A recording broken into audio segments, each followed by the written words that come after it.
Colorado Festival of Horror, Smurf here, 5280 Geek. Let's start it off with one of the biggest, heaviest, most lovable people I've ever met, Mr. Kirk Thatcher.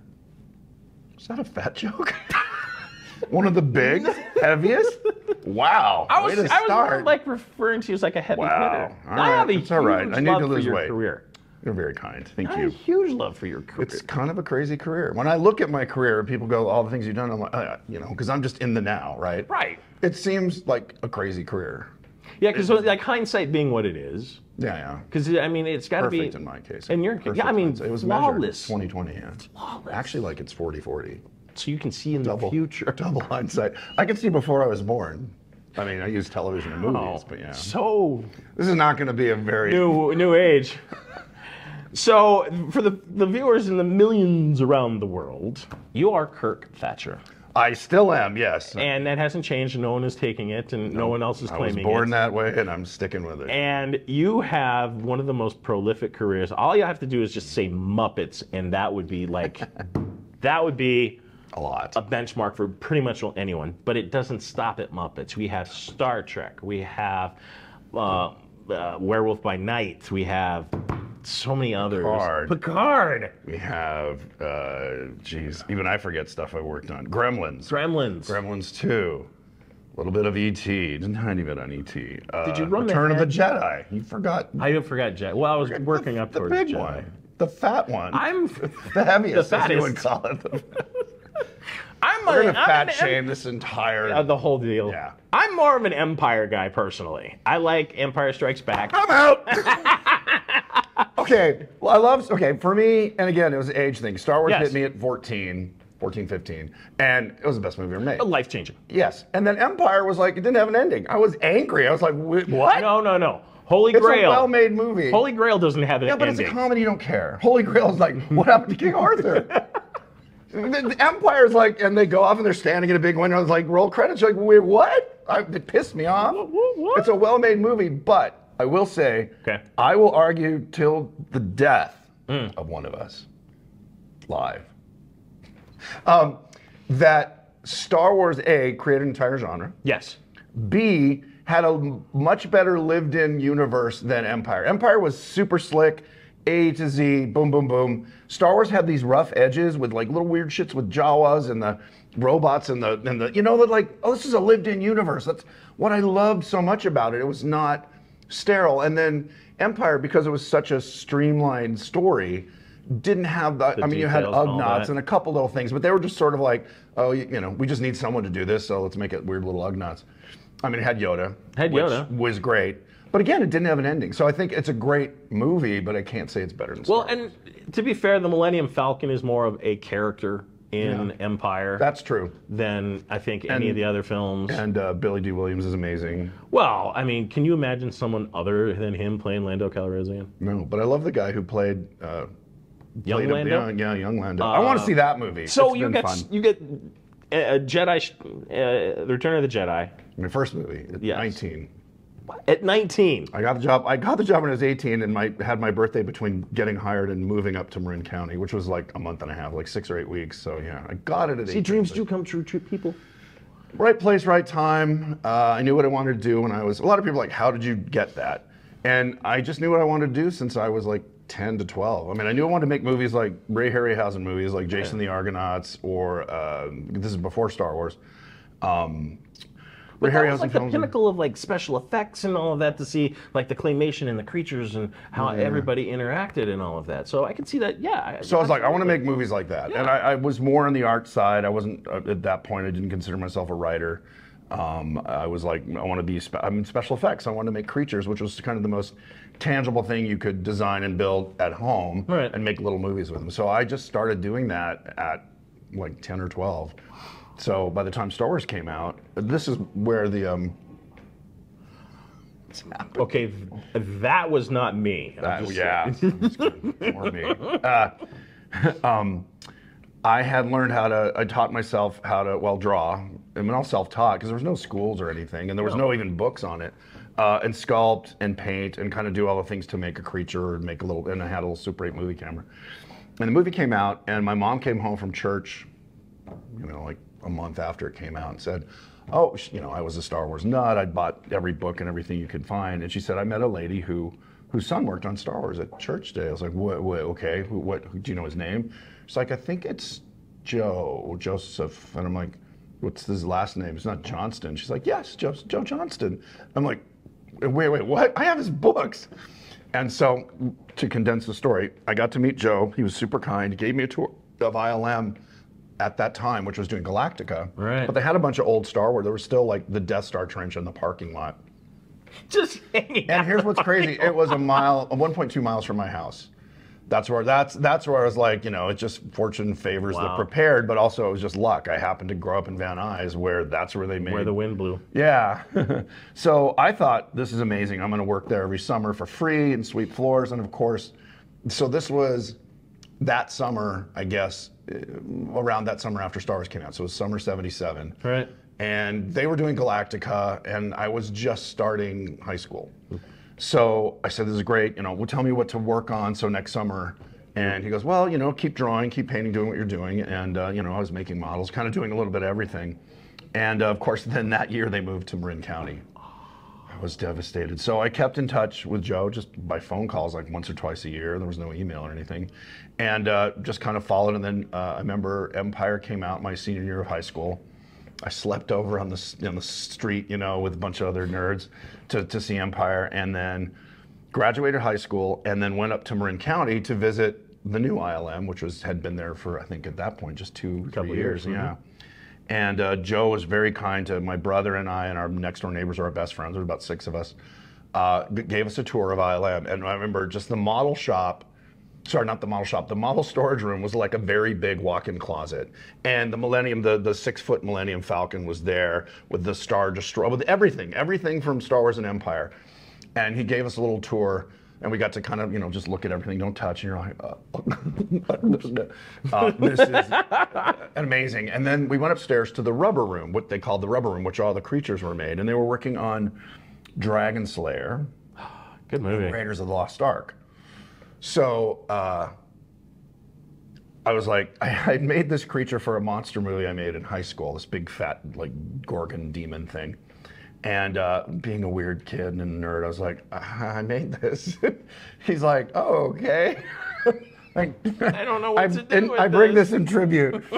And he said, great, you know, we'll stick it on the wall in the rubber room. And I'm like, okay. And I was just like, here's a portfolio piece that I didn't think, I'm terrible at marketing, so it wasn't like, here's something that they'll remember me by. I was just like, I made you something, you know. And to be fair, there was nothing out there to teach you differently. Right. So, that's true. And my mom's like, you know, I show up with candy or flowers or a rubber monster if you're going to ILM. So I gave that to him, and we finished the tour and, you know, thanked him profusely, and then went and started UCLA, and I wanted to be a film major. And they go, well, you can't even touch a camera for 2 more years. I'm like, I've been playing with cameras since, I was like, oh, now I can work with 16 millimeter and editing. Nope, you have to take all your, you know, bonehead English and all that. I was like, this sucks. So I did 1 semester at UCLA and then called Joe up and I said, hey, college sucks because I can't do anything. I can't actually learn filmmaking at UCLA for 2 more years. Is there any chance I could come up? I know you guys are going to start on a new Star Wars movie because it had been announced they're working on the 3rd one. Is there? I'll come up and, you know, work for free. I'll figure out how to make it work. But is there any chance I could get a job, you know, making coffee and sweeping floors? He goes, who told you? I said, who told me what? I still remember, like, that's a moment, like a little movie clip when you die. This will be one of the gifts that runs through my head. Well, who told me what? Who told you? I put your name on a list yesterday for people they should contact. George wants to do a creature shop in Marin because he wants it here because Stuart Freeborn shop's too far away and George doesn't want to live in England. And I gave him your name to people to interview. I'm like, wait, what? He goes, no one told you? I'm like, no, I just felt like I heard the news and he goes, no one told you. I go, Joe, you're the only person I know I would have told me. So I got my portfolio together and a couple creatures and things I made and drove up and had an interview. Literally like a week later or something, a couple weeks later. And I interviewed with Chris Wayless and Ken Ralston. And Ken is an unsung, Ken is a deep cut. You have to be a big effects nerd or movie nerd. Ken's amazing. He's probably, and I say this with utmost respect for everyone else at ILM, the most talented guy at that time. He maybe and Dennis Murin. But Ken could write, act, direct, film, sculpt, paint, build. I mean, he was one of those.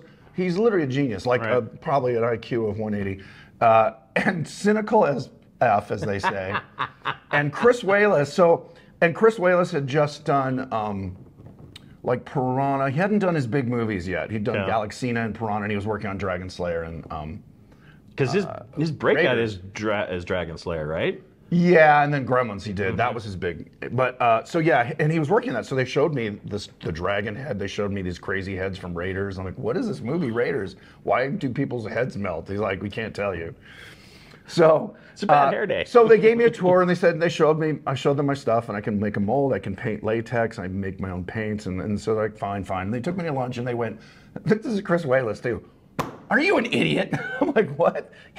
You can go to college, you can get a college education, and you're going to throw that away to work here? I'm like, yes. Yeah. I thought they were joking, right? Like being funny. I'm like, yeah.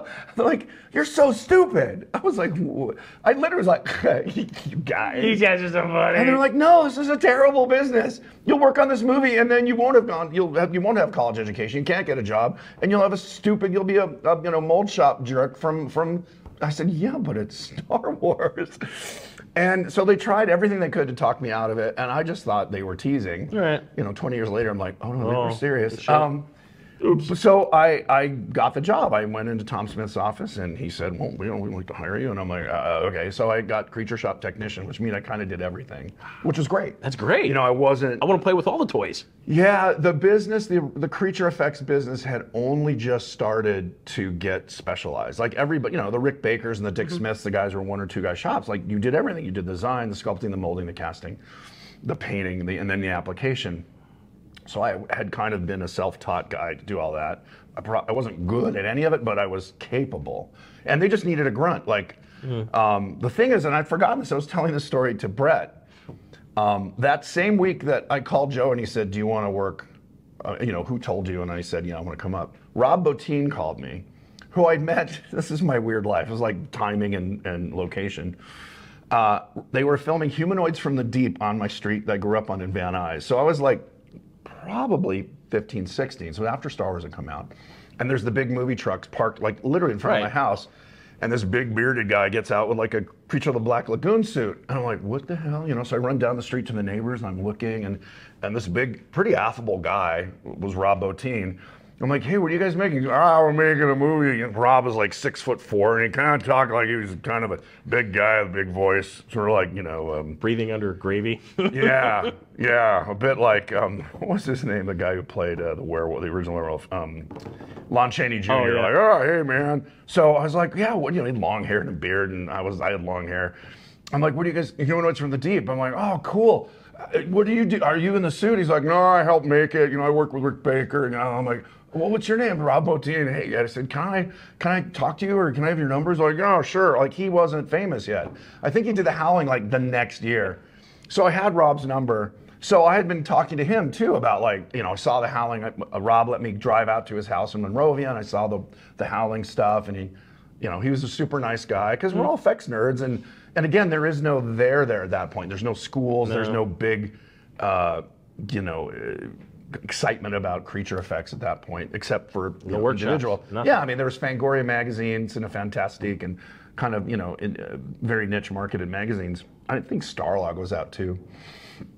So I met Rob. So that same week he called me. He's like, oh, hey man, how's it going? I just called you because I'm starting up this movie. I'm doing a remake of The Thing. And I'm like, wait, what? And he's like, yeah, I need crew on it. I know you got to make stuff, and if you want to come work on it, be glad to have you. And I'm like, dude, I think I'm gonna go work on Jedi or whatever. The new Star Wars movie didn't have a name. He's like, oh yeah, with Phil and Ken and those guys, Chris Walas. I'm like, yeah. He goes, oh yeah, that's probably a better gig. I mean, it's Star Wars. I love those guys. And he knew all of them, and they knew Rob. He was only like 2 or 3 years older than me. But he had been Rick Baker's apprentice. Right. Rick had kind of taken him in his mentor. So anyway, I'd forgotten that weird little detail of my life when you're like Man, I don't know what I did. I think I was a very good person in my previous life. Stardust here, Kept like falling in my lap. Yeah, have the luck. So yeah, I went from almost The Thing to Star Wars or to Jedi. I mean, both have like their niches, because The Thing, again, like one of the #1 rated horror films of all time. I mean, it's like up there with Chainsaw and all the rest of them. So, and of course, especially Jedi for creature effects, it's one of those movies where. It's funny because I had dinner with Adam Dougherty, who's an amazing creature builder, lives here in Denver, and he said, "Oh yeah, you should have taken The Thing." I'm like, "No, I've thought about it. Trust me, I've gone. Did I make the right move?" I'm like, having Return of the Jedi on your resume at 19 opened a lot of doors, even for stuff that wasn't creature stuff. Blowing like, doors open. Obviously, you're really good at something.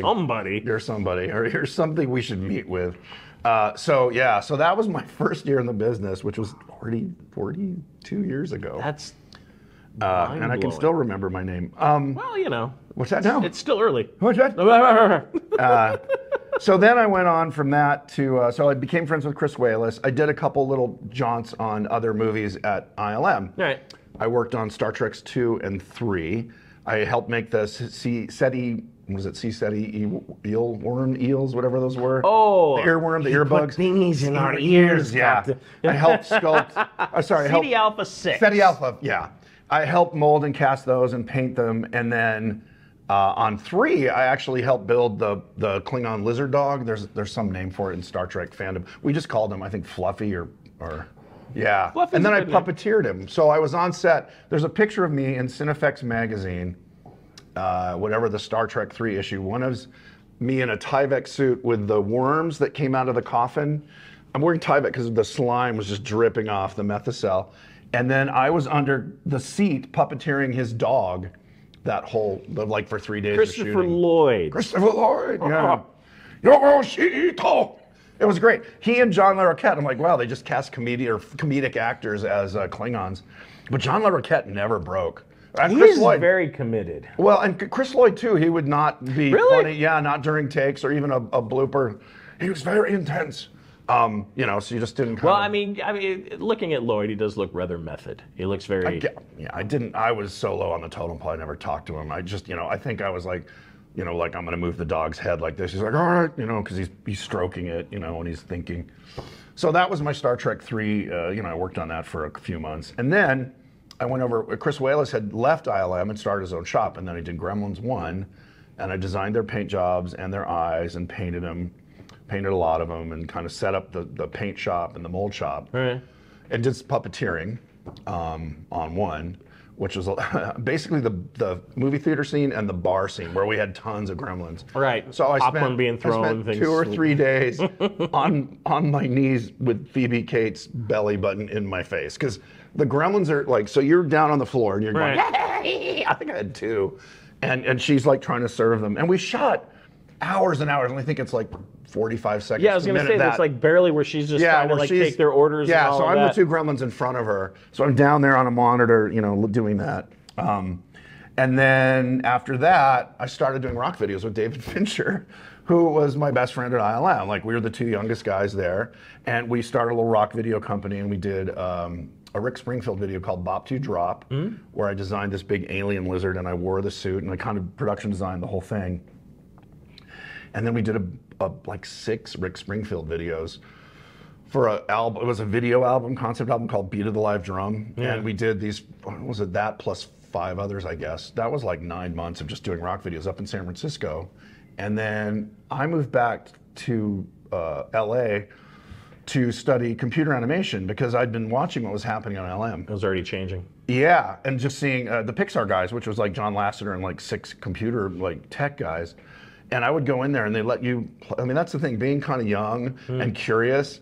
Everyone likes to show you what they're doing, especially if like you're not some kid from the outside, you're in the inside circle. So yeah, let's show you. And they let me play with basically what Photoshop was before it was Photoshop, just like it was a matte painting thing where you could pick a little box and that was the color and you could paint with it.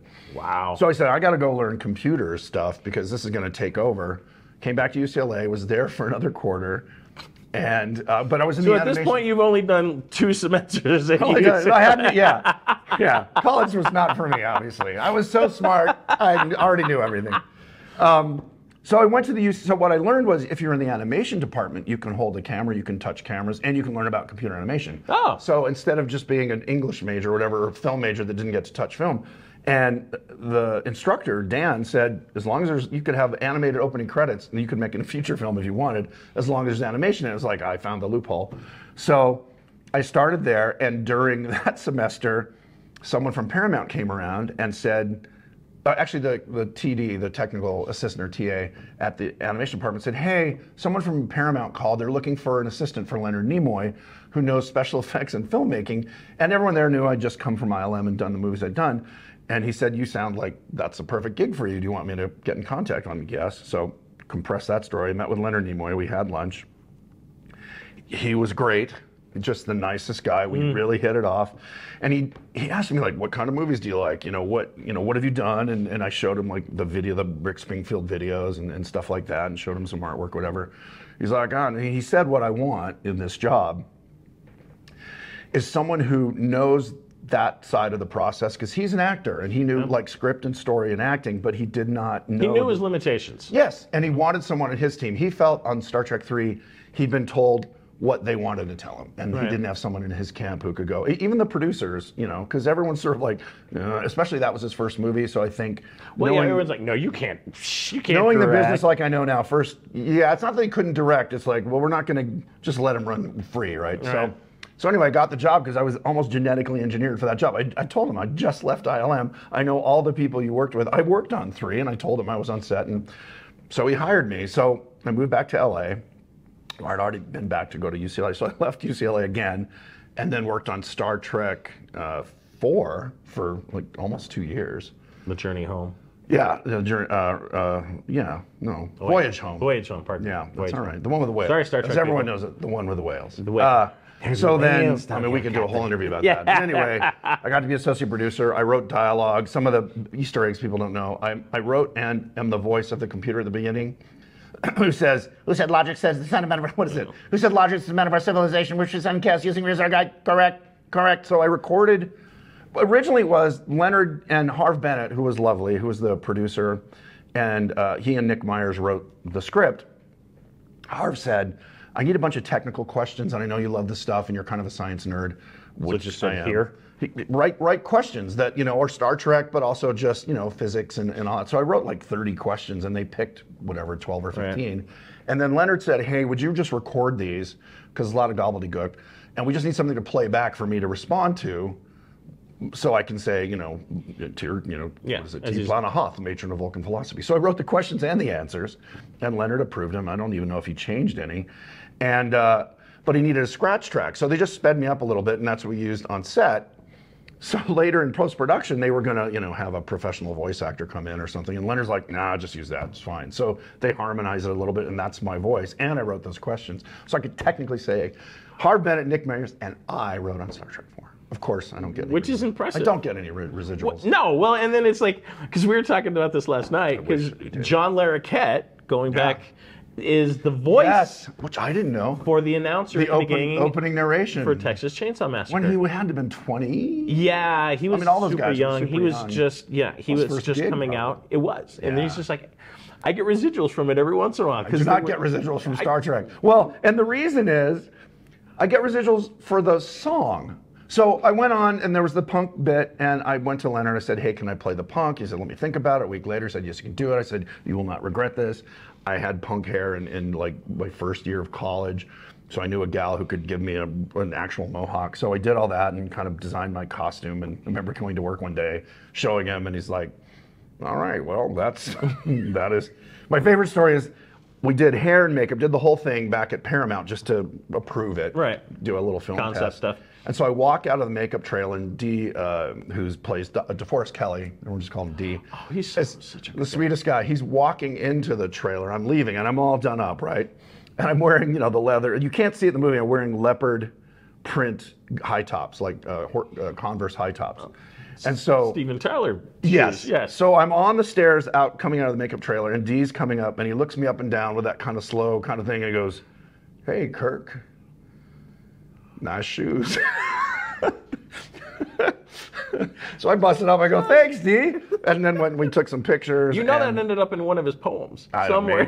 Maybe. He was so sweet. Everyone on that crew. There's a great picture of me that I grabbed when the crew, minus Spock and Kirk, are in front of the Bounty, where they painted, and I just ran in and just leaned, like, I think Nichelle is holding Walter's holding my hand, and Nichelle's like kind of, bracing me. And, this was before I had the mohawk. I had such a blast on that movie. And Leonard let me do everything. Like he said, you're kind of the voice of the king, you know what I mean? Like you go to meetings, technical stuff, you just make sure if I need to know anything, you bring it back and you tell me. I trust your opinion on the creature stuff, and So I had this great job. In fact, Ralph Winter, the name of the punk band that did the song that I wrote and sang, that's the other Easter egg, it's called The Edge of Etiquette. And Ralph gave me that nickname because I would go to these meetings with like Don Steele, the head of the studio, and Sid Ganis.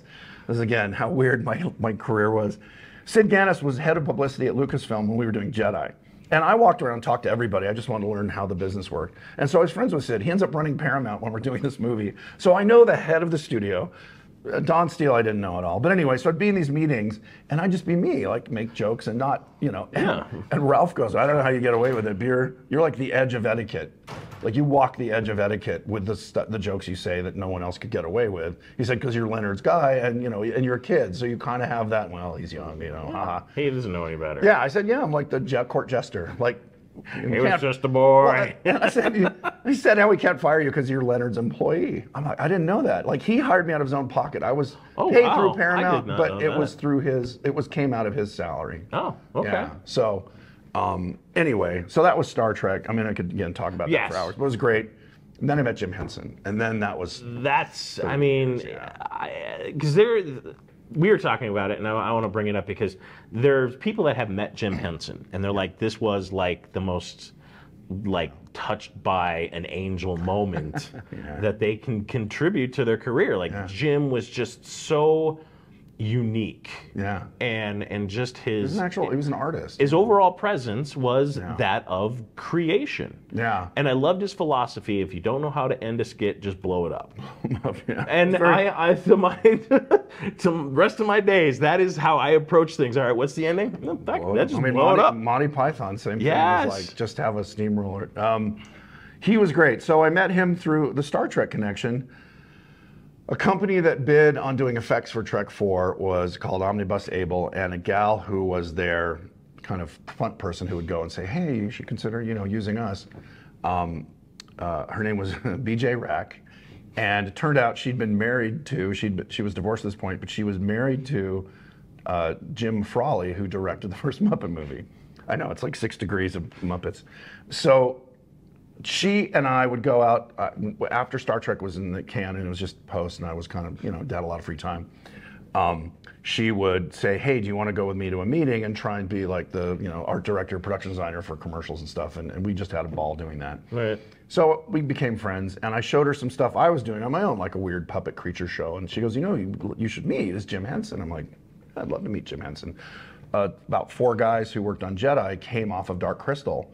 So I just heard stories about him, and they were all saying what a lovely guy he was. And, I loved the creature stuff he'd done, and I loved the Muppets and Sesame Street. I was kind of just aging out of Sesame Street when it came on. I was like 6, but I loved the puppets, and I loved the comedy. So I said, I'd love to meet Jim Henson. So she brokered that meeting, and that summer, before Star Trek had come out, it was either the summer of that, which was what, 86, 87? I don't know, it all blends together.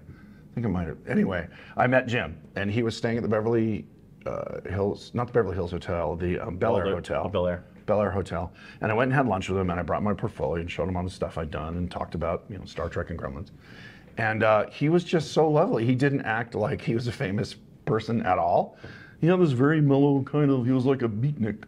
And he didn't have, he was Kermit. He talked like Ernie on Downers. I said it was like Kermit on Quaaludes. Oh, okay, that's neat, And there's no artifice. He was completely genuine, had this beautiful energy, and just super, he looked at all my stuff, and his comments were like, oh, that's neat, that's lovely. Those are his kind of cool, his words for, he wasn't. His catchphrases. Yeah, that's neat, oh, that's lovely. He laughed like Ernie. He kind of laughed like, So then we walked around. We had lunch. Went back to his bungalow with his assistant, and then we walked around the grounds and just talked. And I remember he asked me what I thought of Labyrinth had just come out. So maybe that will tell us what year this was. That summer or whatever. And he asked me what I thought of it. I said, well, Dark Crystal is amazing looking, but the story was kind of hard to follow. He goes, yeah, that's why we had a girl, and the jeopardy was real. It's not like the Flarks are going to eat the blurbs and then the crystal will explode and then the Narnies don't get their flower. And you're like, it's interesting, but a whole lot of Ferngully in between. Yeah, there's a lot of distance. So, and that's why he did that. And I said, it was better, but I didn't really feel I gave him an honest opinion, and he took it in. He said, yeah, that was kind of what we heard with the notes we got back. There's a whole story about the making of that movie from the people who worked on it, and George Lucas was a producer on it. Right. And Jim just felt that he had a huge hit on his hands, and George just said, well, this and this and this. And I think Jim was like, no, it's my movie. And George was like, yep, it's your movie. I just, here's my thoughts. And from what I was told from people who were there during the production, because I was not, is that Jim was like, no, I'm pretty sure this is my home run. And it was not.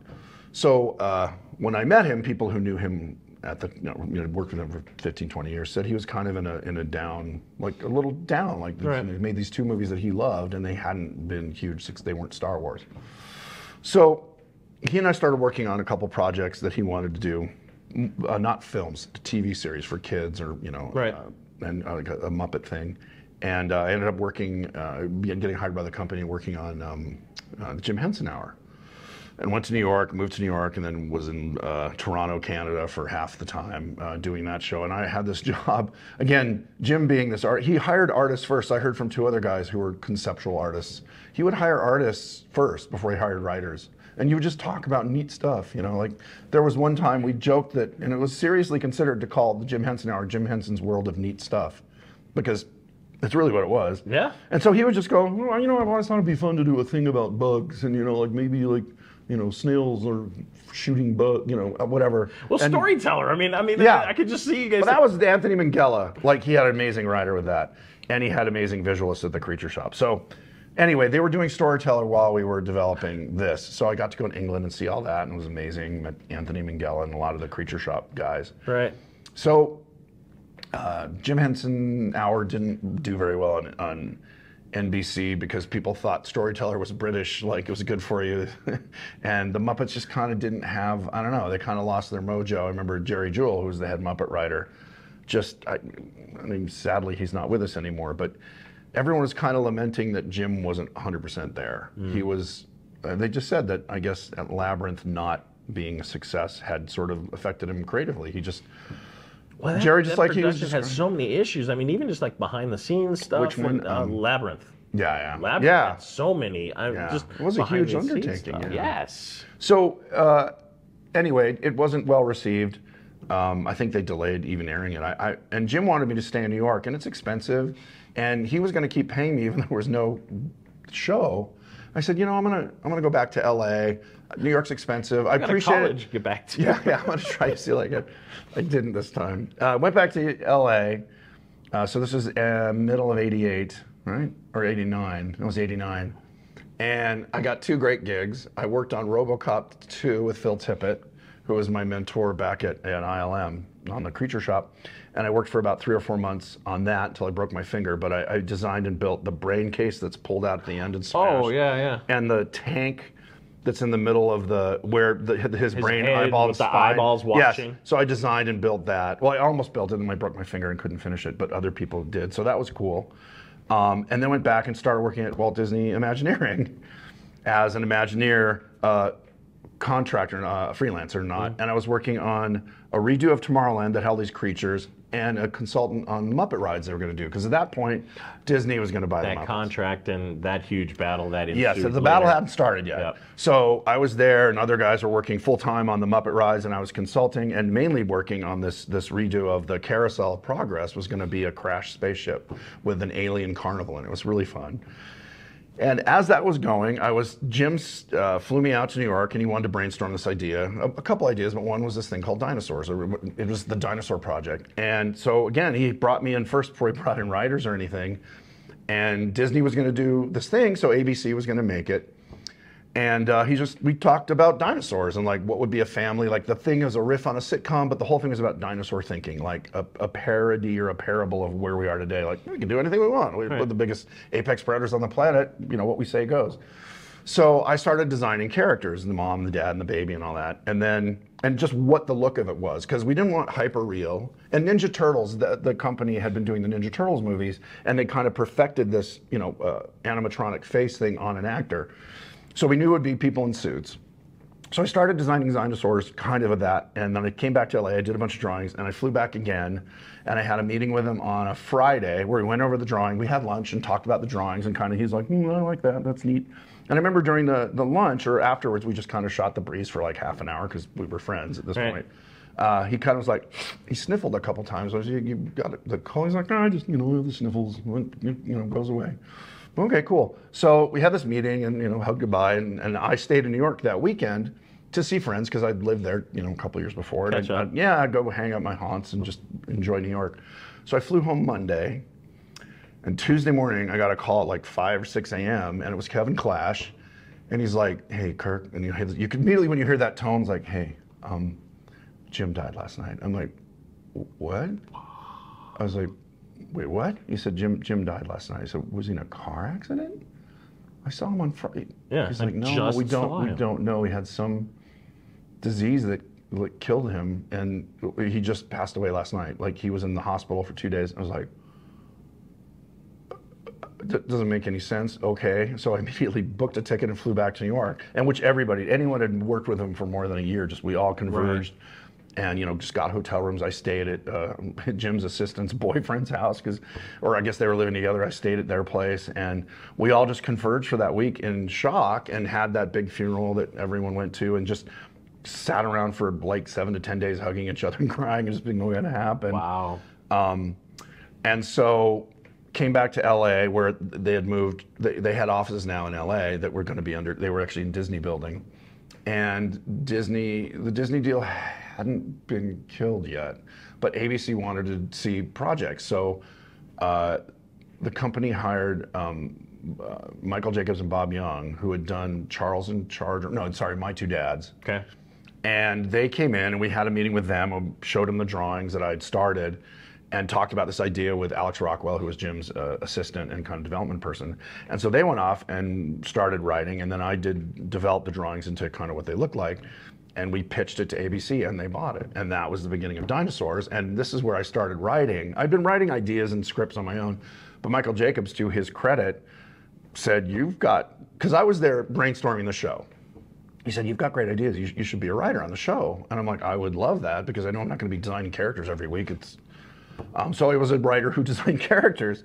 So anytime a new character came in, I would do the sketches and work with a creature shop, who were all about half were brought over from London, right? Because I knew them from working there. And anyway, so that was 3 or 4 years of my life. And then I started writing Muppet movies with Jerry Jewell and did Muppet Treasure Island.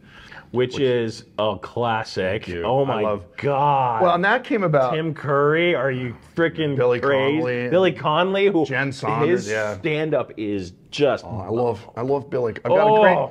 That's great in that. I got a great Billy Connolly story. So we wrote this movie, and I said we have to get Billy Connolly to be Billy Bones. We wrote him with kind of a Scottish brogue, and most of the people didn't know who Billy Connolly was because it was Americans. And so in the read-throughs, when you would read the script just with the puppeteers and just, you know, with the execs, I always do as Billy, like, oh, Jimmy, Jim.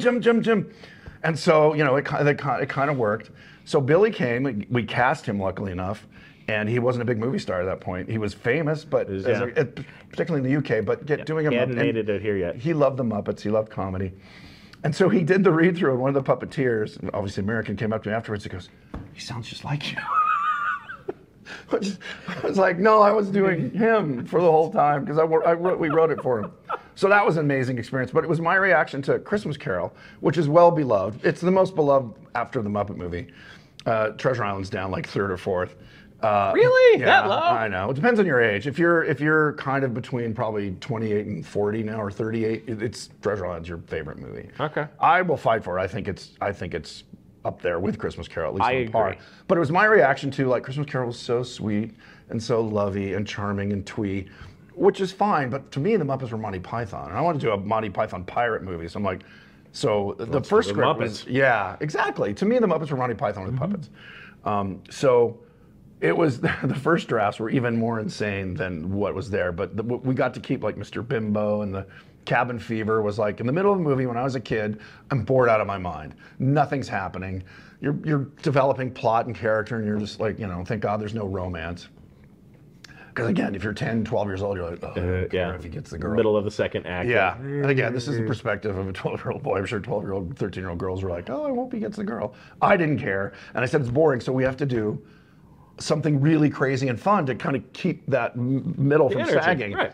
So I said, you know, in the book, there's a thing where they're called, I think, cast in irons, which means there's no wind for a couple weeks. It's maybe half a page or a page is saying, you know, there's kind of this crew's getting antsy, we're not going anywhere. I said, it's like Cabin Fever. I said, let's write. So in the script, we said they do a song called Cabin Fever about they're going mental. They're literally going crazy. And then we had these amazing songwriters, Barry and Cynthia, who wrote like on Broadway and all these they'd written tons of songs that were huge hits. And they came in, and Barry was a guy from Brooklyn who, his first song was like, who put the bump in the bump, shabomp, I think.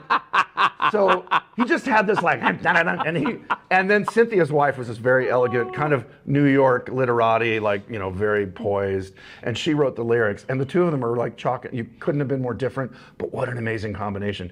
So they wrote all those songs, but Cabin Fever was just, and he loved that kind of jokey, kind of, you know, Tin Pan Alley, vaudeville. So it was great. I love that movie, and I'm very proud of it. And so we did that, and then I started directing a little bit here and there. And then, yeah, and then I moved it. So now we're like the late 90s. That's just the late 90s. It's the first 20 years. This is the first 20 years. There's another 20 years going. Holy moly. Yeah, sorry, we need to wrap it up. But I want to get on other points. Yeah, please. I need to fast forward. Yes. Because they're the...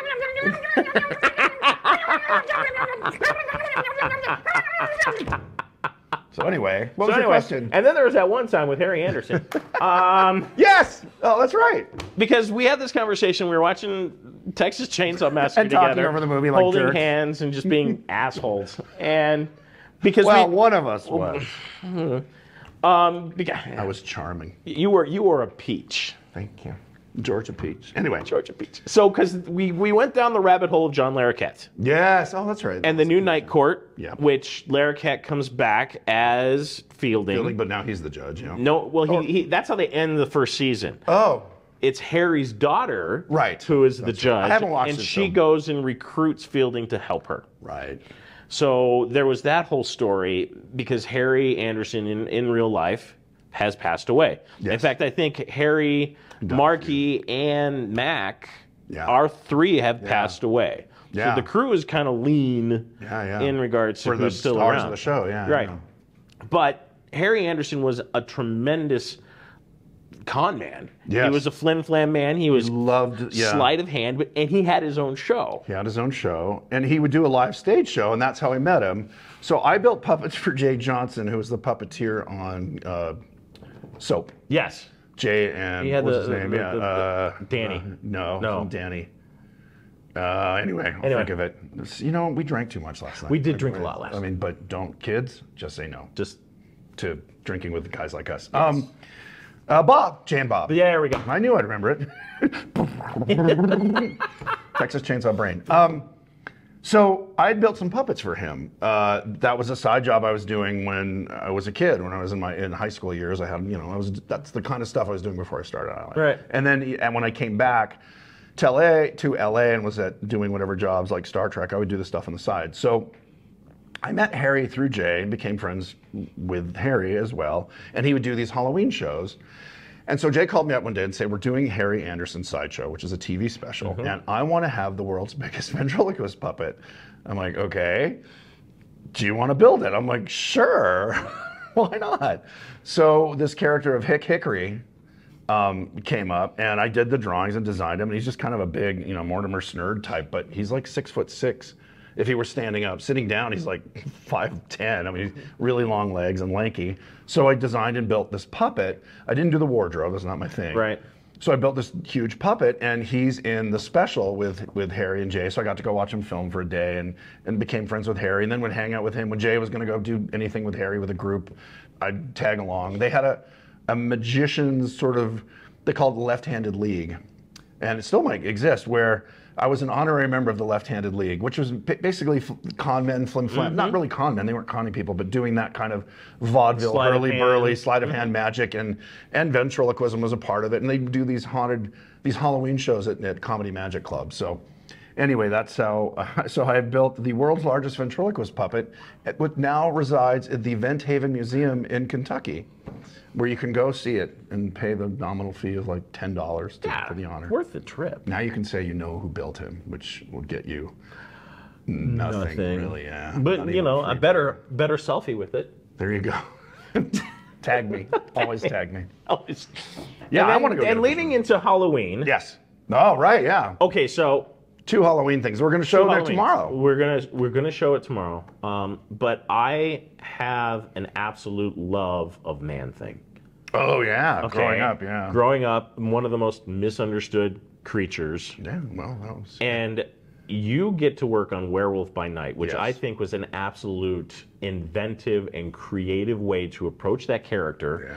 Yeah. The way it was shot. Yeah. Because how do you do Werewolf by Night from Marvel Comics in an established boom, world, glitz, glamour, and all of this? You guys go black and white and kind of pay homage to the Universal Monster style. Yeah, well, that all came from Michael Giacchino, who I met. He scored Muppet Wizard of Oz, which I did in 2005. We became friends because we're both movie and comic book nerds and everything. So we became like best friends. I think we hang out all the time. And so he'd been scoring Marvel movies and Pixar movies and Star Wars movies and Star Trek movies. So he's the new John Williams. I mean, I'm not the first person to say that. And so he'd been talking with Marvel about directing. And so because I'm in the inner circle, I knew what he was doing. And about 1.5 years before we started shooting, when it wasn't even a go project, they were working on the script, he goes, "I've got a character I'd like you to play." I said, "Okay, what's his name?" He goes, "I can't tell you." "What does he do?" "I can't tell you." I said, "Okay, well, what? Okay, thanks for telling me." When I appreciate the no info. When are we shooting? I don't know. I don't know if it's going to get made. We're just on the script. But he said, "Just don't shave your beard and work on your Scottish accent." That's all he said. I'm like, okay. Okay. So for 1 year and change, I let my beard grow to really big, and I worked on my Scottish accent. And working with knowing Billy was a good start. So I didn't know anything about it until.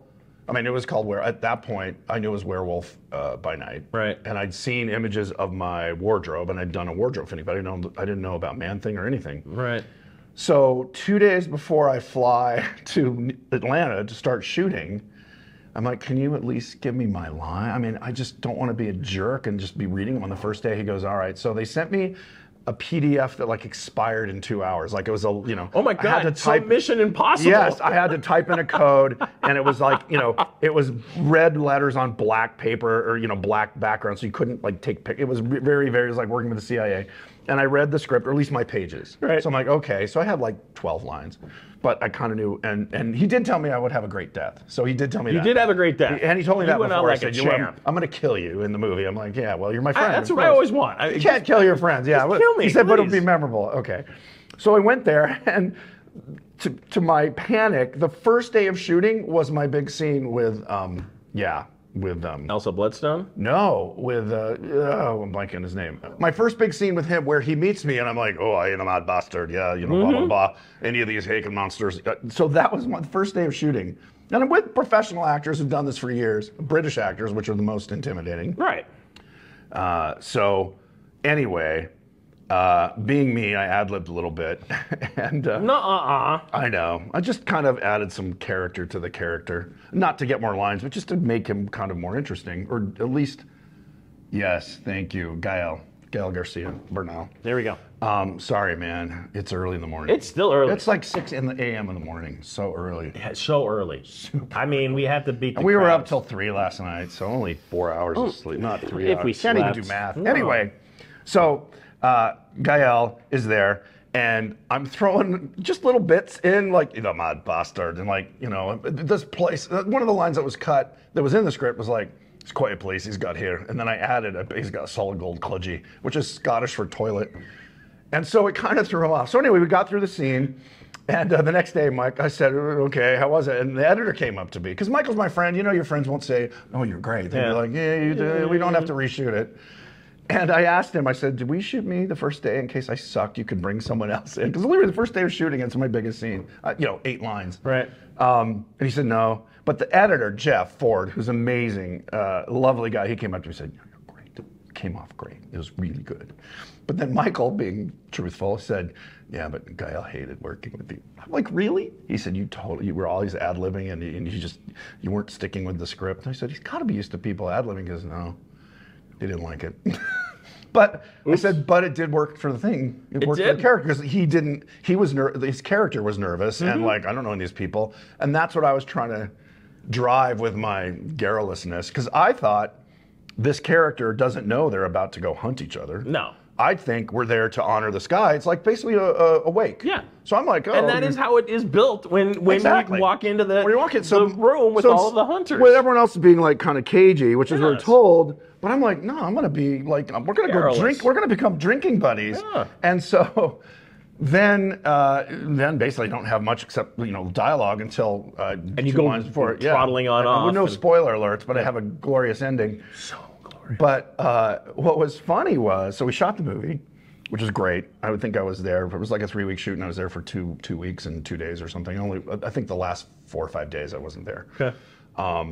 And I went home. So we shot in Atlanta. I went home, and like 4 or 5 weeks later, I asked Michael. I said, "Hey, is it okay if I shave my beard?" Because I had this big, and it was going to summer, right? I'm like, hey, LA with a giant beard is no picnic. He said, yeah, we're not doing reshoots. We're golden. So I shave it down to what I have now, which is more of a goatee. And 2 weeks later, I get an email from Marvel saying, hey, we're scheduling a reshoot. We're going to do more shooting. And I'm like, oh, God. I said, dude, he's like, it's okay. We can glue more. So I had to fill in my beard. So I went back to Atlanta for a day-long shoot, mostly my scenes. And they were, so I'm like, did I screw up? He goes, no, we're adding scenes with you. Oh, because you were that good. Well, I was that good at being likable. Here's what, so the editor, Michael wouldn't tell me any of this. The editor goes, so we did test screenings and everyone was really angry that you got killed. Like everyone was like upset because they really liked you and they wanted you to stick around or whatever. It was disappointing to see you. Yeah, so they said they added me being more of an a-hole, like smashing her head. Like the original scene, when I see her and I strike at her and Gael, he books out and we fight. Right. She flips me on my back, like kicks me in the paws and then leaves. Or doesn't kick me in the nuts, but whatever. She puts me on my back and just takes off. And then, so people are like, well, that poor guy, she bested him, so how bad could he be? And then he gets, the secret thing that happens. Yeah. And so they made me a bigger jerk and made me look more scary, which was her smashing her head going, the stone is mine. And then she leaves and I'm like, death is coming for you. Like they added that. Nice. And that was a day of shooting. So that was fun. So I was kind of like, they like me so much to make me a bigger jerk. So that was awesome. It was super fun. And it's the first time I've had more than one line. Nice. Yeah. So we're coming to the end. Yes. I'm sorry. I could sit here and I'm sure Carol Burnett. That was for my cat. Yeah. I don't have kids. But I do, before we go. Oliver used the litter box. I want to go out on something because as much as I love Picard, there's so many things about Picard that's its own show. Yeah. I want to dive a little bit deeper into the Thatcher. Oh. Into the Thatch, as it were. It's a family show. It is. No, it's never been a family show. All right, so I can show that I'm not wearing... Exactly. Because I found out something that I found absolutely mind-blowing, and I just want to touch on it briefly. Because, again, this could be its own podcast. You are a huge tiki enthusiast. Yes, enormous. And that's another fat joke, isn't it? We're playing to our strengths. So I recently went to Disneyland, and I finally got my Piranha Tiki mug. Because every time I go, it's always sold out. It's tricky. But I got the Jose Tiki mug. Oh, nice. Which is not even on the menu.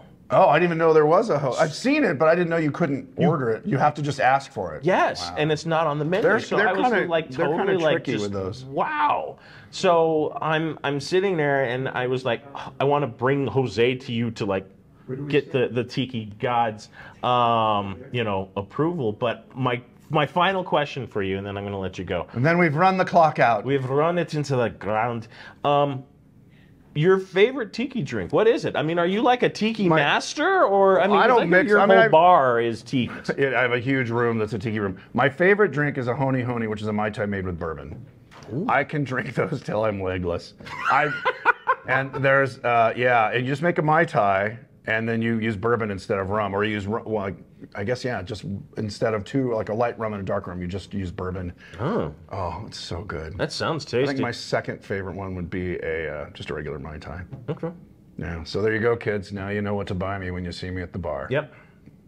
Send them a tiki. And if they don't have that, a jalapeno margarita will do. Well, and on that bombshell, we shall say goodbye. Hello. Kirk, thank you so much. In the meantime, run fast, laugh hard, and always be kind.